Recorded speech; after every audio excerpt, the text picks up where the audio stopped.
Salut les amis, on se retrouve pour une nouvelle vidéo sur l'évolution du portefeuille 10K ou 100K. Donc c'est la deuxième fois que je tourne la vidéo parce que hier j'avais tourné en avance pour gagner un peu de temps, mais le marché s'est complètement cassé la gueule dans la foulée. On va aller regarder un peu ça. Bon, on va pas se mentir, c'est un peu la merde. On perd énormément de pourcentage d'argent. On s'est fait éclater. Si on regarde le Fear and Greed Index un peu, on est à 24. Situation de peur. On va aller analyser ça un peu après. D'abord, on va regarder un peu le portefeuille, tout ça. Parce que franchement, il n'y a pas grand-chose à dire sur cette partie-là. Voilà. Que dire de plus? C'est la merde, c'est la merde. Le marché a vraiment peur. La dominance du Bitcoin qui est à 60 et celle d'Ether à 9,14. Ah là là là là, ça fait mal, hein? Ça fait mal, ça fait mal. On a un Bitcoin à 83 000 dollars, un Ether à 2000 dollars, moins de 2100 dollars. Voilà, un Solana à 137, Cardano à 81. Bon, lui, il avait bien augmenté. Ça, on se demande ce que ça fait là. Top 11, frère. Mais qu'est-ce qu'il fait là, Pi? Ça, c'est la plus grosse merde. C'est comme XRP. C'est même pire, je pense. Parce qu'eux, ils essaient de voler des données. En gros, leur but, c'est tu mines, enfin, tu fais semblant de miner et tu gagnes des pi, enfin, je sais pas quoi. Mais bon, en gros, ils volent les données des gens. Il fallait faire des KYC en plus pour récupérer l'argent et tout. Enfin, eux c'était vraiment une dinguerie. Eux, c'est vraiment une dinguerie. Bon, la Chainlink 13 dollars, suite 2,40, super bon prix d'entrée. Polkadot 4,29, super bon prix d'entrée. De toute façon, on a tout à bon prix d'entrée, hein. Pas se mentir. NIR à 2,82. Ah là là là. Quand on connaît les targets à laquelle on va aller, ça fait mal, ça fait mal. Render, on a 3,54. Enfin bref, on a plein de petites news comme ça. On va aller voir un peu le portefeuille tout de suite. Donc le portefeuille, on est à 7900 dollars. On a perdu 21%. Donc moins 2000 dollars. On a perdu 20%. On est sur un pump and dump de la part de Trump. Si on regarde la courbe, on est sur ça, hein. On est vraiment, attends, je vais mettre sur 30 jours. Vraiment, on est passé à 8000. Hop, on a augmenté grâce à la news de Trump. Hop, on est redescendu après pour une autre news par rapport à un truc pareil. Donc, si on regarde dans l'ensemble le portefeuille, on n'a que du rouge. Oh, mieux vaut en rigoler qu'en pleurer. Donc, moins 16, moins 30% sur Solana. 137 dollars, c'est un super prix d'entrée. J'ai rechargé, je vais continuer encore à en racheter, bien sûr. À ce prix-là, c'est du pain béni. Surtout pour une aussi grosse capitalisation pour Solana. Donc 7% sur Polkadot, pas énorme. 20%, 20%, 25%, 20% pour Fed, 30% pour EO, 25% pour Dimo. Bon, après, Cetus 30, 32% pour Aerodrome. Mais ça, c'est des plus petites capitalisations. Donc c'est normal. Donc, niveau portefeuille, bon, on a perdu 20%. On est à moins de 2000 dollars. Maintenant, on va aller regarder un peu les infos pourquoi on a perdu autant. Donc, si on remet un peu de contexte. On va remettre un peu de contexte. On a eu samedi. Samedi, on a eu une news de la part de Trump qui, sur son réseau social, a annoncé que la réserve de crypto des États-Unis contiendra du XRP, du Sol et du ADA. Suite à ça, le Sol il a pris 25% en quelques heures, XRP 40, ADA il a pris 40-50% pareil. On a un Bitcoin qui est repassé au-dessus des 90 000 dollars. Et après, suite à ce tweet, enfin, suite à cette annonce sur son réseau social, il nous annonce aussi que BTC et Ethereum seront des crypto-monnaies également intégrées dans la réserve. Enfin, ils les oublient pas. Voilà, donc on a tout ça. On nous dit, on a plein de news, etc., etc. On a le PDG de Coinbase qui nous dit que la meilleure option, c'est de mettre que du Bitcoin. On a le fils de Trump qui nous dit, ah, je vous avais bien dit de racheter le DIP. Grâce à moi, vous avez gagné beaucoup d'argent. En gros, c'est ça qu'il dit. Blablabla, blablabla.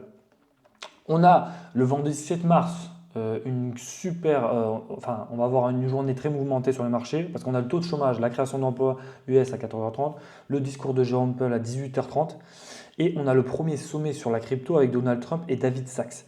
Je ferai dans mon Telegram, donc lien en description, je ferai dans mon Telegram un peu toutes les news sur le sommet de la crypto, tout ce qu'on pourrait avoir, ce qui pourrait être bénéfique et négatif par la même occasion. Je vous le mettrai dans le Telegram je pense, dans la journée, là, cet après-midi. Comme ça, vous aurez un peu toutes les news, tout ce qui s'est passé, etc., etc. Suite à ça, on a Donald Trump qui nous dit qu'il y aura une annonce donc aujourd'hui à 19h30, voilà, blablabla. Comme on a Binance qui délistera l'USDT d'ici le 31 mars 2025 pour se conformer aux règles de l'Europe. Bon, l'Europe, il casse les couilles comme d'hab, hein, on va pas se mentir. Donc, bon, de toute façon, si vous êtes toujours chez Binance, pour certaines raisons, c'est bien, mais bon, pour d'autres, c'est un peu moins bien. Je suis pas une plateforme que je conseille, mais pas que je déconseille non plus. Ça dépend pourquoi vous en faites. Donc, comme je vous l'ai dit, il y a le fils de Donald Trump qui nous dit ah, je conseille de hold après avoir recommandé de buy the dip. Voilà, bof. Et le Bitcoin qui repasse en dessous des 90 000 dollars. La fin de la guerre, enfin, on a les Zelensky qui nous dit la fin de la guerre en Russie est très lointaine.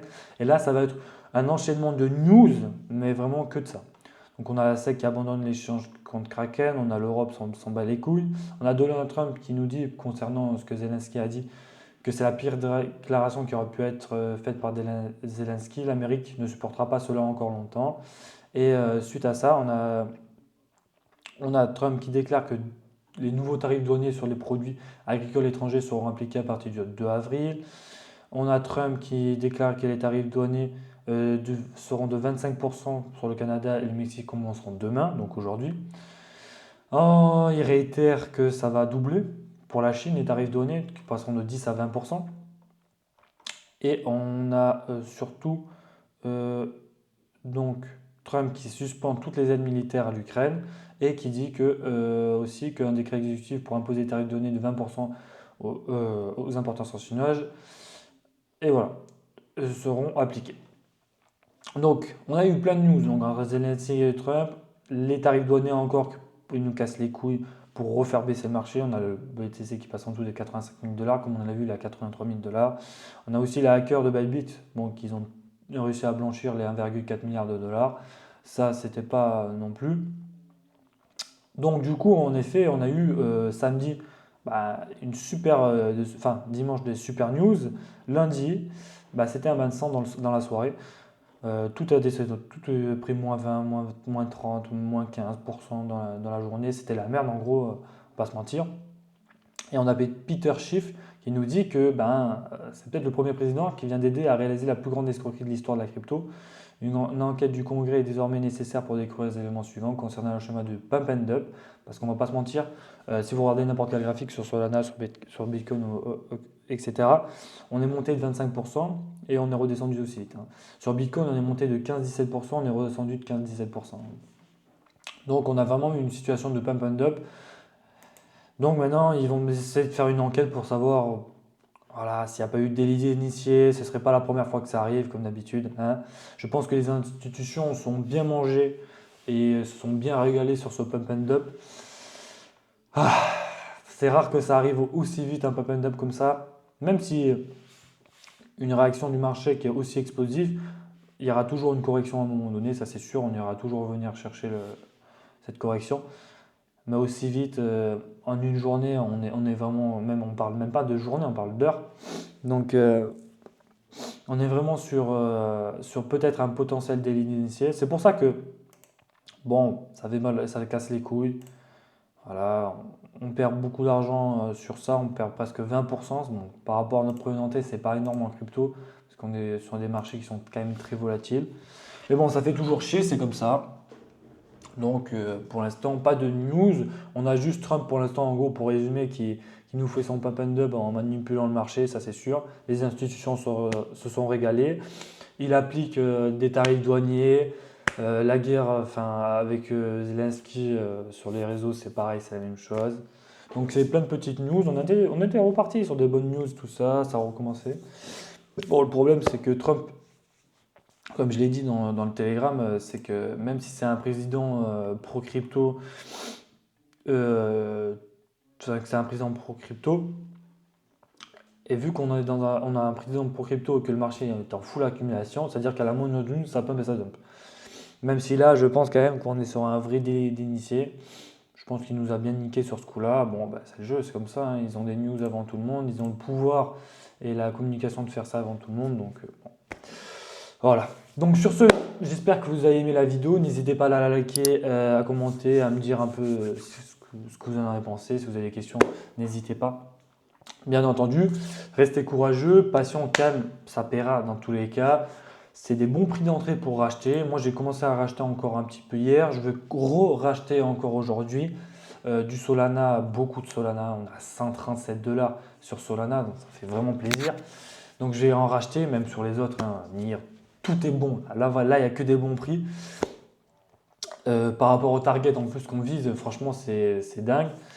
Donc, dans le Telegram, je vous ferai cet après-midi, là, je vous enverrai le truc par rapport à vendredi au sommet, le sommet de la crypto, là, le 7 mars, ce vendredi, pour un peu les bénéfices et tout ça. Et sur ce, on se retrouve sur Telegram. Et sur ce, ciao!